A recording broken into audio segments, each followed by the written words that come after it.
Day 16 Word of God Exodus chapter 33 verse 19. And he said, I will make all my goodness pass before thee, and I will proclaim the name of the Lord before thee, and will be gracious to whom I will be gracious, and will show mercy on whom I will show mercy. Exodus chapter 33 occurs after the incident of the golden calf, where the Israelites sinned by worshipping an idol while Moses was receiving the 10 Commandments on Mount Sinai. Following this, Moses interceded for the people, and God reassured him of his presence and favor. In this chapter, Moses asks God to show him his glory, leading to God's response in verse 19. And he said, I will make all my goodness pass before thee, signifies God's intention to reveal his character and attributes to Moses. God's goodness encompasses his holiness, love, justice, mercy, and truth. And I will proclaim the name of the Lord before thee means that God will declare his name and essence, emphasizing his divine nature and covenantal relationship with Israel. In Hebrew culture, a name represents the essence and identity of a person, so proclaiming God's name signifies a deeper revelation of who he is.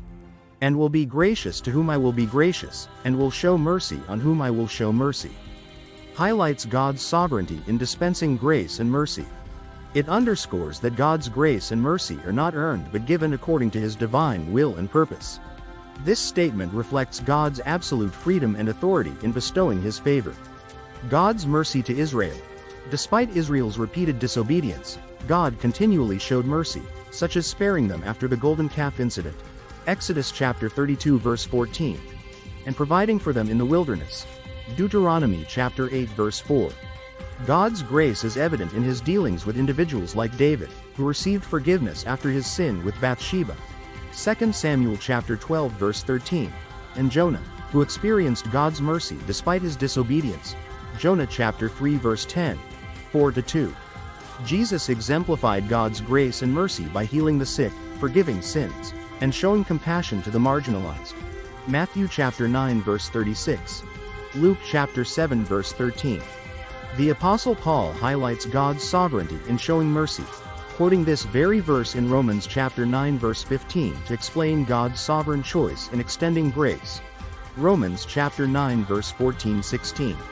For believers today, Exodus chapter 33 verse 19 reassures us of God's unchanging nature and his sovereign grace. It encourages us to seek a deeper understanding of God's character and to trust in his mercy and grace, knowing that they are freely given according to his will. This verse challenges us to recognize our dependence on God's favor and to respond with humility and gratitude.